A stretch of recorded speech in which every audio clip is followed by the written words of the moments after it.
দিল্লির অল ইন্ডিয়ার সব লিডাররা আমার সাথে যোগাযোগ করেছেন। দিল্লিতেও যেমন আমরা লড়াই করব, তেমনি বাংলাতেও আসুন আমরা জোট বাঁধি। বিজেপির তৃণমূলীকরণ হতো না। তারা যখন দেখছে যে ক্ষমতায় একটা অন্য দল আসছে, তখন সেই দলের দিকে তাদের এন্ট্রি নিয়ে নিচ্ছে তারা। এরা ক্ষমতায় তো যাওয়ার এখন কোনো প্রশ্ন নেই, কারণ বিজেপির এদেরকে প্রয়োজন নেই। যে যখন পাল্টে গেছে, তাহলে এখন ওই দিকে যদি পাল্লাটা ভারী হয়, তাহলে ওই দিকেই যেতে হবে।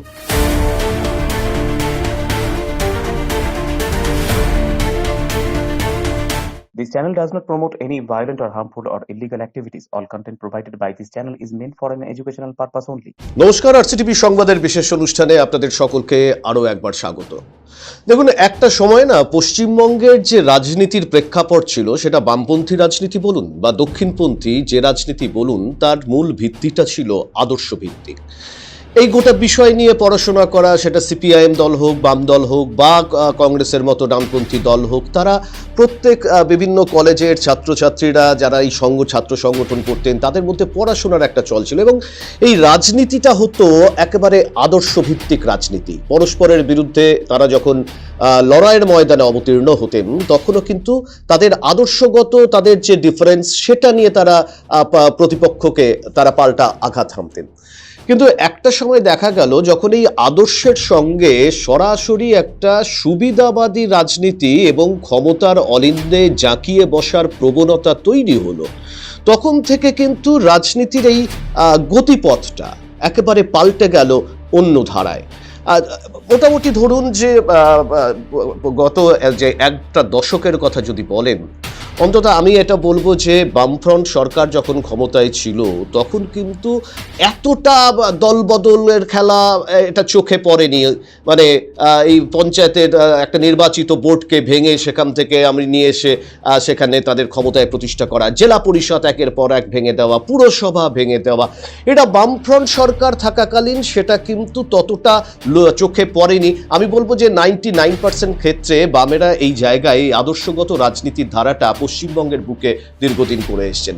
কংগ্রেসের ক্ষেত্রেও এই যুক্তিটা প্রায় অনেকাংশে সফল, যে কংগ্রেসও কিন্তু আদর্শ ভিত্তিক রাজনীতি করে এসছে। কিন্তু 2011 সালে যখন রাজ্যে একটা পালাবদল ঘটলো, সেই পালাবদলের পর থেকে দেখা গেল যে এই আয়ারাম গয়ারামের খেল শুরু হয়ে গেল রাজ্য রাজনীতিতে।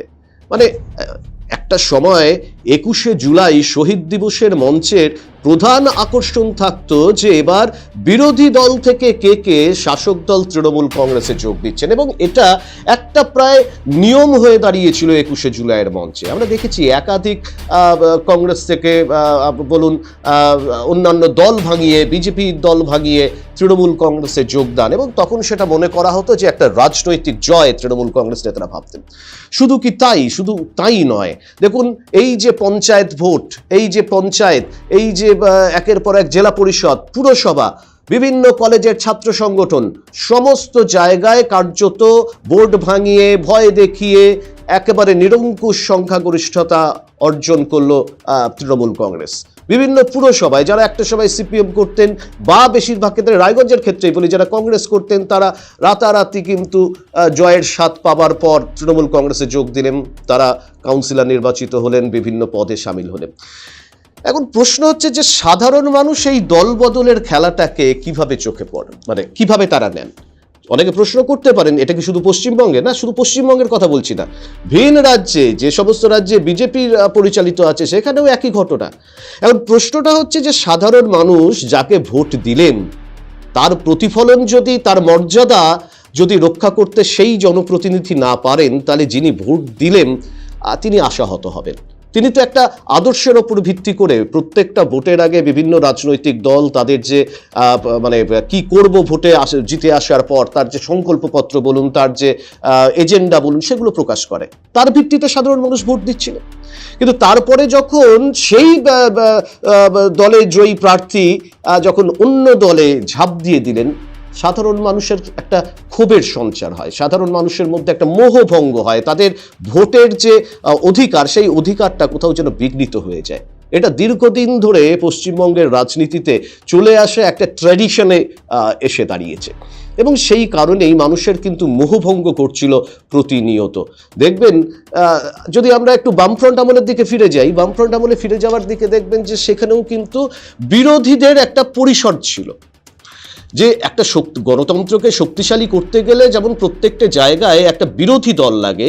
যদি কেউ মনে করে যে রাজনীতিকে বিরোধী শূন্য করে দেবো, তাহলে তো সেটা একটা ফ্যাসিস্ট সরকারের বহিঃপ্রকাশ, এটা স্বাভাবিকভাবেই তৈরি হবে। আমি রায়গঞ্জের উদাহরণ দিয়ে বলি, বামফ্রন্ট সরকার যখন রায়গঞ্জে ছিল, রায়গঞ্জ পুরসভা কংগ্রেস পরিচালিত, Surendranath college SFI, Raiganj university college বরাবর কংগ্রেসের ছাত্র সংগঠন ছাত্র পরিষদের দখলে ছিল, জেলা পরিষদ কখনো কংগ্রেসের ছিল, কখনো সিপিএমের ছিল, বিভিন্ন গ্রাম পঞ্চায়েত কংগ্রেসের ছিল। অর্থাৎ কোথাও বামফ্রন্ট সরকার ক্ষমতায় থেকেও কিন্তু তেমনভাবে সর্বগ্রাসী চেহারা নিয়ে বিরোধী দলকে ভাঙার চেষ্টা করেনি, যেটা তৃণমূল কংগ্রেস আসার পর যেটা গোটা রাজ্যে একেবারে সংক্রামক ব্যাধির মতো ছড়িয়ে গেল।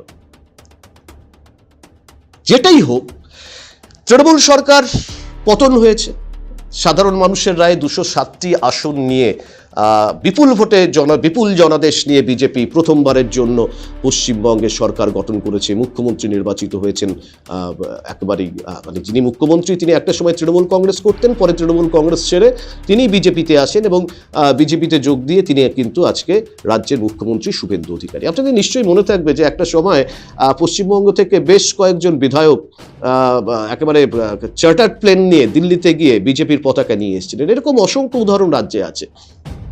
তবে জানেন তো, এবারের প্রেক্ষাপটটা একেবারে অন্য ধরনের। বিজেপি ক্ষমতায় আসার পর খুব স্বাভাবিকভাবেই রাতারাতি জার্সি বদল করে ফেলেছেন একাধিক কর্মী সমর্থক নেতা। ফেসবুকে ভোটের আগে পর্যন্ত বিজেপি বা নরেন্দ্র মোদী প্রতি বিষাদগার তারা উপড়ে দিয়েছেন, কিন্তু যেই ফলাফল চৌঠা মে ফলাফল ঘোষিত হলো, তারপরে তারা রীতিমতো সবুজ আবির মুছে একেবারে গেরুয়া টিপ পরে তারা নিজেদের একেবারে প্রবলভাবে বিজেপি হিসাবে প্রতিপন্ন করার মরিয়া চেষ্টায় মেতেও। এবং বিভিন্ন জায়গায় কান পাতলে কান ঘুষা শোনা যাচ্ছে যে তৃণমূল কংগ্রেসের একাধিক নেতা কর্মী তারা যোগাযোগ করার চেষ্টা চালাচ্ছেন বিজেপি নেতৃত্বের সঙ্গে, যাতে করে একটু ঠাঁই পাওয়া যায় বিজেপির যে বিজেপির দরজা যদি কিছুটা ফাঁক করা যায়, সঙ্গে সঙ্গে কিন্তু তারা সেখানে ঢুকে পড়বেন। কিছুদিন আগেই দেখুন না, প্রতিকুর রহমানের কথাই বলি আপনাদের। প্রতিকুর রহমান একেবারে একটা উজ্জ্বল মুখ ছিল বাম আন্দোলনের, যুব আন্দোলনের।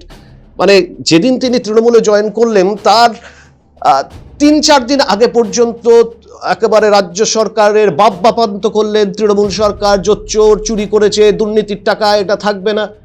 রাতারাতি চেঞ্জ হয়ে যাচ্ছেন, চেঞ্জ হয়ে তৃণমূল কংগ্রেসে ঢুকে তিনি বলছেন না এই সমস্ত কিছু হয়নি। দলনেত্রী তৃণমূল সুপ্রিমো সবচাইতে বেশি দুর্নীতির বিরুদ্ধে জিরো টলারেন্স নীতি নিচ্ছেন।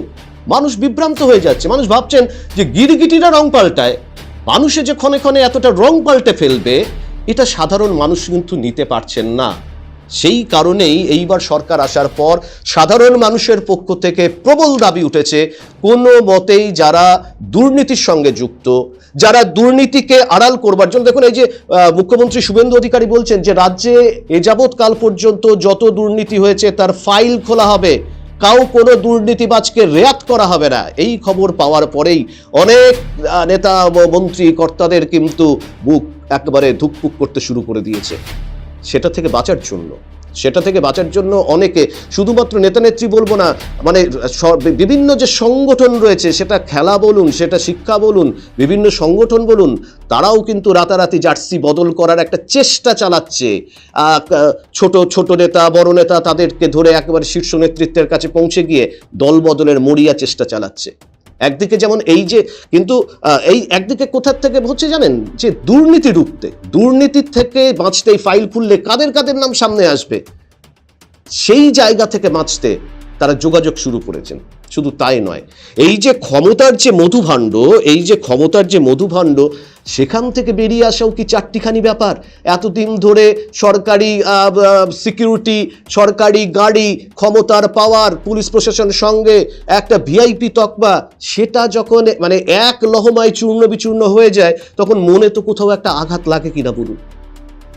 আজকে অনেক নেতারাই তাই করছে, কিন্তু সাধারণ মানুষ পরিষ্কার বলছেন যে কোনো দুর্নীতিগ্রস্ত, যাদের বিরুদ্ধে দুর্নীতির অভিযোগ রয়েছে, যাদের ওপর সাধারণ মানুষকে হেনস্থার অভিযোগ রয়েছে, যাদের ওপর সাধারণ মানুষকে ভোট না দিতে দেওয়ার অভিযোগ রয়েছে, তাদের যাতে কোনো মতেই শাসক শিবিরে না নেওয়া হয়, এই দাবি প্রতিনিয়ত কার্যত জোরালো হচ্ছে। তবে নির্বাচনে জেতার পর বিজেপি নেতৃত্ব যে প্রথম থেকে কাজটা করছেন, আমি বলবো অবশ্যই প্রশংসার দাবি রাখে। যদি এই নেতৃত্ব কাজটা না করতেন তাহলে হয়তো পশ্চিমবঙ্গের বুকে এখন বেশ কয়েকজনের প্রাণহানির ঘটনা ঘটত, অসংখ্য বাড়ি ঘর সম্পত্তি, সাধারণ মানুষ, নেতারা তো শুনুন, নেতারা যারা রয়েছেন তারা তো খোশমেজাজে থাকবেন, তাদের সিকিউরিটির বিষয় আলাদা। মৃত্যু হচ্ছে একেবারে খেটে খাওয়া সাধারণ মানুষগুলো, তাদের বাড়িঘর জ্বালিয়ে দেওয়া হতো এখনো পর্যন্ত।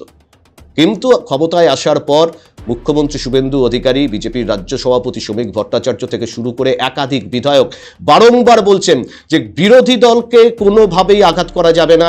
আমি এমন ঘটনা তো আমার অনেকদিন পর আমি দেখতে পাচ্ছি যে যেখানে বিরোধী দলের তৃণমূল কংগ্রেসের পার্টি অফিস যেখানে ভেঙে দেওয়া হয়েছে, সেখানে গিয়ে বিজেপির বিধায়ক সেই পার্টি অফিস খুলে আসছে এবং মানে হ্যান্ড মাইক নিয়ে পরিষ্কার বলছেন যারা এই কাজ করবেন দল থেকে সঙ্গে সঙ্গে বহিষ্কার করা হবে।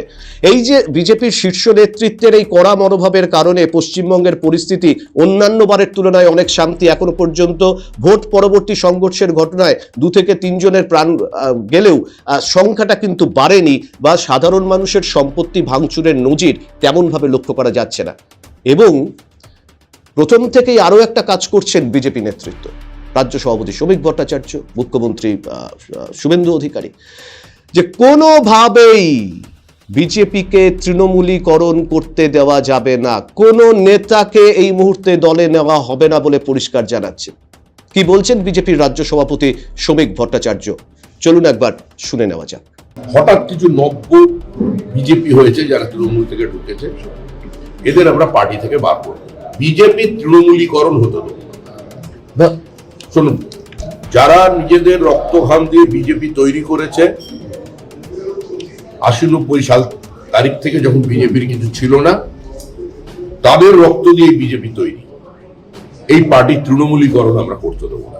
শুনলেন শ্রমিক ভট্টাচার্যের বক্তব্য যে কোনোভাবেই মানে অত সোজা বিষয়টা নয় যে নির্বাচনে হেরে যাওয়ার পর আবার সেই পুরনো পথ ফিরে পাওয়ার জন্য বিজেপির দরজা হুটহাট করে খোলা থাকবে। বিজেপিতে যোগদান বলছেন এতটা সহজ নয়, নির্দিষ্ট প্রসিডিওর থাকে। আর দুর্নীতিগ্রস্ত সাধারণ মানুষদের যারা আঘাত করেছে, যারা মানুষকে হেনস্থা করেছে, বিপদের মুখে ঠেলে ফেলে দিয়েছে, তাদের কোনোভাবেই বিজেপি নেতৃত্ব নেবে না। আমি বলছি যদি এই স্ট্যান্ড পয়েন্টে অটুট থাকে তাহলে গণতন্ত্রের পক্ষে অত্যন্ত শুভ, এবং সাধারণ মানুষ যে বিপুল সংখ্যক জনাদেশ নিয়ে ক্ষমতায় এসেছে, সেই জনাদেশকে প্রকৃতপক্ষে সম্মান জানানো হবে এই ঘটনায় যদি বিজেপি নেতৃত্ব এই কাজটা করেন।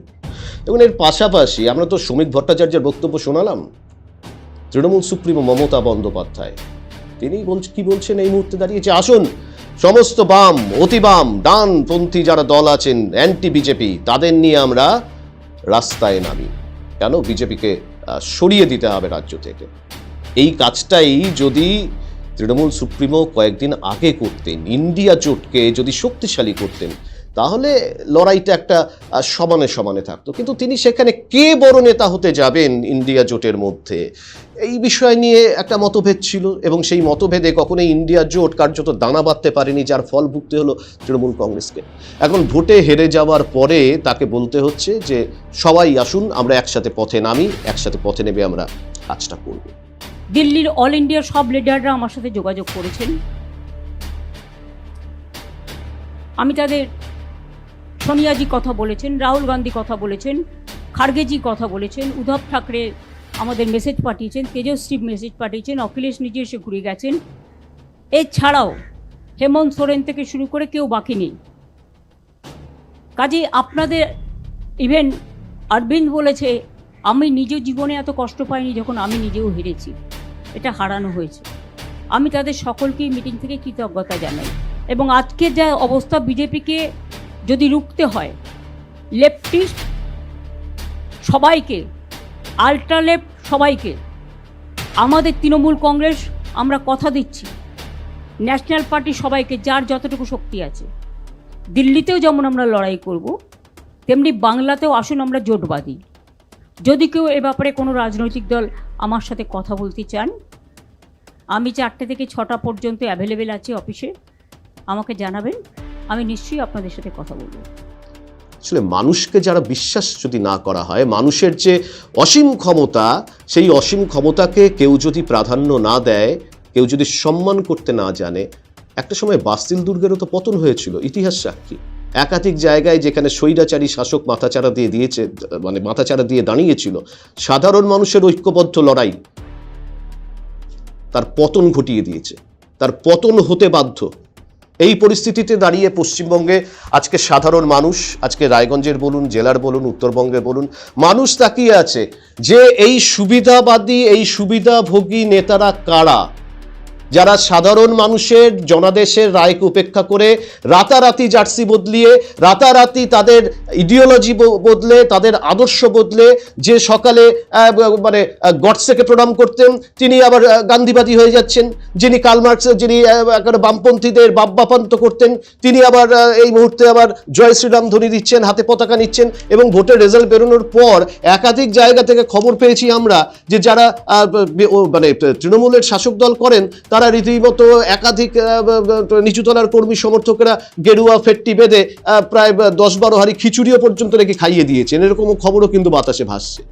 ফলে এখন বিজেপি নেতৃত্বকে ঠিক করতে হবে যে এই যে দল বদলু যারা চেষ্টা করছেন ক্ষমতায় টিকে থাকার জন্য, ক্ষমতার মধুভাণ্ডকে আঁকড়ে রাখার জন্য, তাদের জন্য দরজা কি খুলবে, নাকি যে মানুষের জনাদেশ নিয়ে তারা ক্ষমতায় এসছে তাদের রায়কে স্বীকৃতি তারা দেবে? যারা পুরনো যারা কর্মী রয়েছে, যারা একটা সময় অত্যাচারিত হয়েছে, বিজেপির কর্মী সমর্থক অত্যাচারিত হয়েছে, তাদের বাড়িঘর জ্বালিয়ে দেওয়া হয়েছে রাজ্যের বিভিন্ন প্রান্তে, ভোটে দাঁড়াতে দেওয়া হয়নি, এজেন্ট পর্যন্ত দেওয়া হয়নি, শহীদ হতে হয়েছে, তাদেরকে গুরুত্ব দেবে। বিরোধী আসন থাক, বিরোধীদের প্রথম থেকে আমি বলছি যে একটা শক্তিশালী গণতন্ত্র প্রতিষ্ঠা করতে গেলে বিরোধী দল থাকতে হবে, কিন্তু বিরোধী দলকে যদি কার্যত শেষ করে দেওয়ার প্রবণতা রাখে, তাহলে সেটা গণতন্ত্রের পক্ষে অত্যন্ত অশুভ দিক হিসাবে চিহ্নিত হয়ে থাকবে। আমরা এই বিষয় নিয়ে কথা বলেছিলাম রায়গঞ্জের বিশিষ্ট চিকিৎসক জয়ন্ত ভট্টাচার্যের সঙ্গে। কি বলছেন জয়ন্তবাবু, একবার শুনে নেব। এরা ক্ষমতায় তো যাওয়ার এখন কোনো প্রশ্ন নেই, কারণ বিজেপির এদেরকে প্রয়োজন নেই। এইবার যে অত্যাচারগুলো এতদিন ধরে করেছে, যে পাপ এতদিন ধরে করেছে, যে অনৈতিকতা এতদিন ধরে করেছে, সেটার তো যদি ফাইল খোলা হয় সেগুলোর হিসেব নিকেশ তো হবেই। সেই তার হাত থেকে বাঁচার জন্য এখন বিজেপির শরণাপন্ন হওয়া, যেহেতু কোনো ফেভার পাওয়া যায়, কোনো অনুগ্রহ পাওয়া যায়, এটা তৃণমূলের ক্ষেত্রে সত্যি। কিন্তু আমার মনে হয় না কংগ্রেস, বাম এই শক্তিগুলো এই নির্বাচনে একেবারে পর্যদস্ত হলেও অধিকাংশ ক্ষেত্রে জামানত বাজেয়াপ্ত হয়েছে। ওরা এইভাবে এই কর্মপ্রক্রিয়ায় অংশগ্রহণ করবে, এটা আমার অভিযোগ। দলবদল বিশেষ ব্যাপারটাই হচ্ছে ভীষণ কি বলবো যে ট্রিকি, ভীষণ স্লিপারি এবং শেষ অবধি ভীষণ ডেঞ্জারাস। ফলে আজকে যারা সহজেই দলবদল করতে পারছে, তারা পরদিন আবার সহজেই দলবদল করতে পারবে কিনা সেটা তো জানি না। ফলে বিজেপি যে মতাদর্শ এবং আরএসএস যে মতাদর্শ নিয়ে বিজেপি চলে, তাতে আমার মনে হয় যে বিজেপি সম্ভবত এটা অ্যালাউ করবে। ওদের নিজেদেরই যথেষ্ট সংখ্যক শক্তি আছে এবং তৃণমূলকে অ্যালাউ করা না করা এদের কিচ্ছু। জয়ন্তবাবু বলছেন যে সুবিধাবাদী রাজনীতি এটা যদি একসাথে চলে আসে, যেটা বারংবার বলা হচ্ছিল যে ওয়াশিং মেশিন, বিজেপিতে একটা সময় আমরা দেখেছি আপনি মুকুল রায় থেকে শুরু করে একাধিক নেতা, সেক্ষেত্রে শুভেন্দু অধিকারীও বর্তমানে রাজ্য মুখ্যমন্ত্রী, তিনিও গিয়েছিলেন। কিন্তু তৃণমূল কংগ্রেসের ক্ষেত্রেও কিন্তু বিষয়টা অনেক ব্যাপ্তি, কিন্তু বিজেপির পক্ষ থেকে বারংবার এই আশ্বাস দেওয়া হচ্ছে কোনো দুর্নীতিবাজকে দলে নেওয়া হবে না। এই স্ট্যান্ড পয়েন্টে যদি বিজেপি অটল থাকে, তাহলে কার্যত বিজেপি সাংগঠনিক দিক থেকে একটা দিক থেকে যেমন শক্তিশালী হবে, পাশাপাশি বিরোধী দলগুলোও কিন্তু তার রাজনীতির একটা জায়গায় বিরোধী দল হিসাবে যে বাদবাকি দলগুলো আছে তারাও টিকে থাকতে পারবে লড়াইয়ের ময়দানে। আমরা কথা বলেছিলাম এই বিষয় নিয়ে রায়গঞ্জের বিশিষ্ট সমাজসেবী কৌশিক ভট্টাচার্যের সঙ্গে। কি বলছেন কৌশিকবাবু, চলুন শুনে নেওয়া যাক। এই সময় দেখা যাচ্ছে যে মানুষ ক্ষমতার লোভী হয়ে যাচ্ছে প্রচণ্ডভাবে। মানে তাদের একটা ক্ষমতা চাই, তাদের দেখাতে হবে যে তাদের সঙ্গে 5 জন আছে, তাদের পিছনে 5 জন ঘুরছে, তাদের একটা ভালো স্ট্যাটাস আছে, তাদের রাজনৈতিক একটা পরিচয় আছে। এটা কিন্তু মানুষ এটা বুঝতে পারছে না যে আদতে তারা কি চাইছে, সেটাই ধরতে পারছে না। ধরুন যে দলই যেই করুক, তারা যখন দেখছে যে ক্ষমতায় একটা অন্য দল আসছে, তখন সেই দলের দিকে তাদের এন্ট্রি নিয়ে নিচ্ছে তারা। কারণ কি, তাদের মনের পরিবর্তন কিন্তু করতে পারছে না তারা। আমি এর আগেও বলেছিলাম, অনেকে বলেছিল যে আসলে কি দল পরিবর্তন হলে সমাজের উন্নয়ন হবে? না, কখনোই না। আসলে যেই দলই আসুক সমাজে, যদি যারা সেই দল করছে, যারা দল পরিচালনা করছে এবং যারা সেই দলের হয়ে কাজ করছে, তাদের যদি মন মানসিকতার পরিবর্তন না হয়, তাহলে এই সমাজের কখনোই পরিবর্তন সম্ভব নয়। ঠিক আছে, দেখা যাচ্ছে যে যখন রেজাল্টের একটা ফলাফল অন্যরকম হচ্ছে দেখা যাচ্ছে, সেই সময় থেকেই কিন্তু আমরা লক্ষ্য করছি স্বাভাবিকভাবেই সারা রাজ্যেই মানুষের হয় কেউ জামার রং পাল্টে দিচ্ছে, কেউ কপালে টিপ করছে যারা টিপ পড়েনি, বা বিভিন্ন ধ্বনি দিয়ে তারা মুখে উচ্চারণ করছে, এবং তারা নিজেরাই নিজেদের জায়গাটাকে পরিবর্তন করার চেষ্টা করছে, দেখানোর চেষ্টা করছে যে আমি অমুক। কিন্তু এই অবস্থায় কখনোই আসা প্রয়োজন নেই। যদি কেউ প্রকৃতপক্ষে সমাজের জন্য কাজ করতে চায়, তাহলে যে কোনো দলে থেকেও করতে পারে, সাধারণ নাগরিক হিসেবেও সে সমাজের মঙ্গলের জন্য কাজ করতে পারে। কিন্তু তার নিজের যদি মঙ্গলের কথা ভাবে যে আমি রাজনৈতিক দলে থেকে আমার নিজের পেশা ব্যবসার দিকে যাব, তাহলে তারাই কিন্তু এই দল পরিবর্তনের দিকে ঝুঁকে যাবে। এই একই বক্তব্য কৌশিক বাবুর বক্তব্যও ঠিক একই। সাধারণ মানুষ পছন্দ করছেন না যে রাতারাতি জার্সি বদলে, দল বদলে, রং বদলে অন্য দলে চলে যাওয়া। এতে করে কি হয়, রাজনীতির সম্পর্কে সাধারণ মানুষের যে সম্মান, যে আস্থা, সেটা থাকে না। আমরা একটা সময় পশ্চিমবঙ্গের বুকে বিধানচন্দ্র রায়ের মতো নেতা দেখেছি, জ্যোতি বসুর মতো নেতা দেখেছি, গোটা দেশের মধ্যে একাধিক নেতৃত্ব রয়েছেন। রাজনীতিকে যদি তার ঋতগৌরব ফেরাতে হয়, মানে রাজনীতি মানে যদি মনে হয় একটা ডার্টি পলিটিক্স বলে সাধারণ মানুষ মনে করছেন। আমি এর আগের দিনই মাধ্যমিকে যারা প্রথম, দ্বিতীয়, চতুর্থ যারা স্থানাধিকারী, তাদেরকে প্রশ্ন করেছিলাম যে রাজনীতি সম্পর্কে ইন্টারেস্ট আছে তোমাদের, রাজনীতি করবে? বলছে না, আমরা রাজনীতির মধ্যে যাব না। সবাই বলছে, বাড়ির থেকে বলছে রাজনীতির মধ্যে যাস না বাবা, বড্ড বাজে জিনিস। আমি বলছি এই ইয়ং জেনারেশন যদি ভালো এডুকেটেড ছেলেমেয়েরা রাজনীতিতে না আসে, তাহলে রাজনীতি করবেন কারা? ফলে রাজনীতির ওপরে এই যে একটা বাজে একটা পরিস্থিতি তৈরি হয়ে আছে, এই রাজনীতিকে কলুষমুক্ত করবার জন্য সাধারণ মানুষকেও যেমন এগিয়ে আসতে হবে, ঠিক তেমনভাবে এগিয়ে আসতে হবে রাজনৈতিক দলগুলিকে। একটা সম্মান, একটা আস্থা, যে আমার রাতারাতি আমার আদর্শ চেঞ্জ হয়ে যেতে পারে না। আমি কি কারণে রাতারাতি আমার আদর্শ, আমার চিন্তা ভাবনা, আমার চেতনা, যেটা দিয়ে আমি একটা সময় রাজনীতি করেছি, সেটা রাতারাতি চেঞ্জ করে আমি একটা সম্পূর্ণ বিরোধী চিন্তা ভাবনার দলে আমি চলে গেলাম, শুধুমাত্র ক্ষমতার মধুভাণ্ডটাকে টিকিয়ে রাখার জন্য, আমার প্রভাব প্রতিপত্তিটাকে টিকিয়ে রাখবার জন্য। সাধারণ মানুষ ভালোভাবে নিচ্ছেন না। আমরা কথা বলেছিলাম রায়গঞ্জের বিশিষ্ট শিক্ষাবিদ, রাষ্ট্রপতি পুরস্কারপ্রাপ্ত শিক্ষক শুভেন্দু মুখার্জির সঙ্গে। কি বলছেন তিনি, চলুন শুনে নেব। যখনই সরকার বা পালাবদলের বিষয় আসে, তখনই দেখা যায় যে ভিড় করে মানুষ, কারণ সাধারণ মানুষ চায় যে ক্ষমতার বৃত্তের কাছাকাছি থাকতে, তার নিরাপত্তা বিধান হবে, এবং যে সুযোগ সুবিধাগুলো, সেই সুযোগ সুবিধাগুলোর ক্ষেত্রে অন্তত সে কাছাকাছি থাকবে। এইটাই একমাত্র কারণ মনে হতে পারে।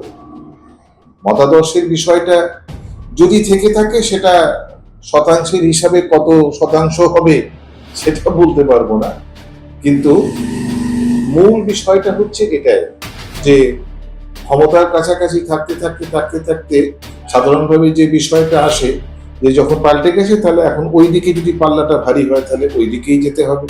পাল্লাটা যখন এই দিকে ভারী হবে, তখন এই দিকেই যেতে হবে। তাহলে কোথাও গিয়ে কি মনে হয় যে এই রাজনীতিটাকে বন্ধ হওয়া উচিত, দল বদলের যে রাজনীতিটা?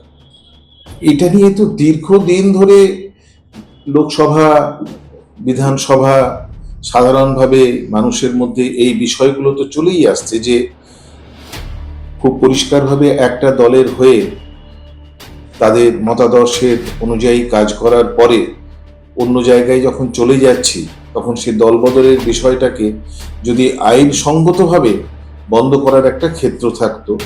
কিন্তু আবার তার পাশাপাশি আরো একটা বিরুদ্ধ মত আছে যে আজকে আমি এই জায়গাটায় ছিলাম, আমার ভালোবাসার জায়গা ছিল, কিন্তু সেই জায়গা থেকে আজকে আমার মনে হয়েছে যে এখান থেকে আর কিছু ভালো পাওয়ার চিন্তা ভাবনা নেই, তাহলে আমাকে এই জায়গা থেকে অপশনটা চেঞ্জ করে ওইখানে যেতে হবে। এটাকে কোনোটাকেই এইভাবে এড়িয়ে যাওয়া যায় না, কিন্তু এই যে হিড়িকের মতো, কিন্তু সুবিধাবাদী যারা আর কি, এই হ্যাঁ, এই সুবিধাবাদটা সর্বস্তরে ছিল, এখনো সুবিধাবাদটা আছে, কিন্তু এই সুবিধাবাদের ক্ষেত্রে এক দল থেকে অন্য দলে যাওয়ার সময় নিঃসন্দেহে যে বিষয়টা বারে বারে ধ্বনিত হয় যে না, একেবারে যারা আসবে মুড়ি মুড়কির মতো নেওয়া যাবে না, এই জায়গাটাতে নিঃসন্দেহে একটা চেকিং থাকা একান্ত দরকার। পাশাপাশি তো একেবারে হারিয়ে যায়নি, মূল্যবোধ হারিয়ে গেছে বলবো কি, আমাদের চারপাশেও তো আমরা দেখতে পাচ্ছি অনেককে যারা দিনের পর দিন বিভিন্ন প্রলোভনকে উপেক্ষা করেও কিন্তু আদর্শকে আঁকড়ে ধরে আছে। সেই মানুষের সংখ্যাও অল্প হলেও কিন্তু কম নয়।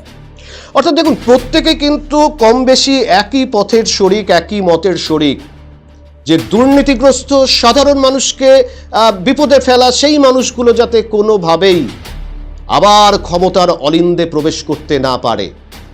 যদি সেই অলিন্দে প্রকাশ করে, যদি সেই আয়ারাম গয়ারামের খেলা শুরু হয় রাজ্যের রাজনীতিতে, তবে পশ্চিমবঙ্গের রাজনীতি কখনোই কলুষমুক্ত জায়গায় পৌঁছতে পারবে না। রাজ্যে এই মুহূর্তে শাসক দল বিজেপির যারা কর্মী সমর্থক রয়েছেন, সেই কর্মী সমর্থকরা যারা এতদিন পিছিয়ে ছিলেন পেছনের সারিতে, তাদেরকে সামনে নিয়ে এসে তারা করুক।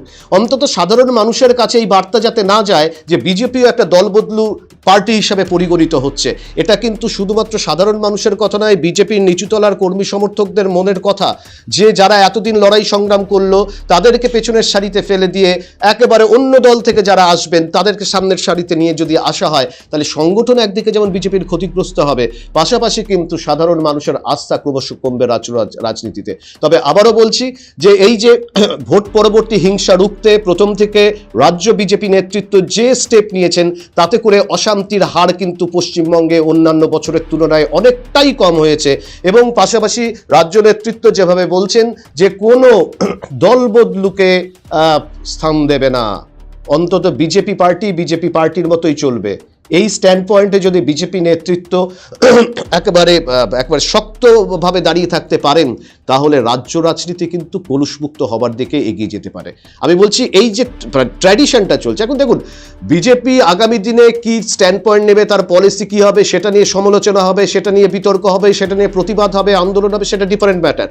কিন্তু এই যে রাজনীতি সম্পর্কে সাধারণ মানুষের মধ্যে যে ক্ষোভ, সাধারণ মানুষের মধ্যে এটা যাতে বলতে না হয় যে যাদের সরানোর জন্য, যে দুর্নীতিবাজ নেতাদের সরানোর জন্য আমরা তোমাকে ভোট দিলাম, তাদেরকেই যদি তুমি আবার দলে নিয়ে আসো, তাহলে আমাদের ভোটটা মূল্যহীন হয়ে পড়ে। অন্তত ভোটের সম্মানটা যাতে বর্তমান শাসক দল রাজ্যে সাধারণ মানুষকে দেবে, এই বিশ্বাসটাই কিন্তু নিয়ে এখন বুক বাঁধছে রাজ্যের সাধারণ মানুষ। আপনারা ভালো থাকুন, সুস্থ থাকুন, দেখতে থাকুন আরসিটিভি সংবাদের বিশেষ অনুষ্ঠান। শুভরাত্রি, নমস্কার। This channel does not promote any violent or harmful or illegal activities. All content provided by this channel is meant for an educational purpose only.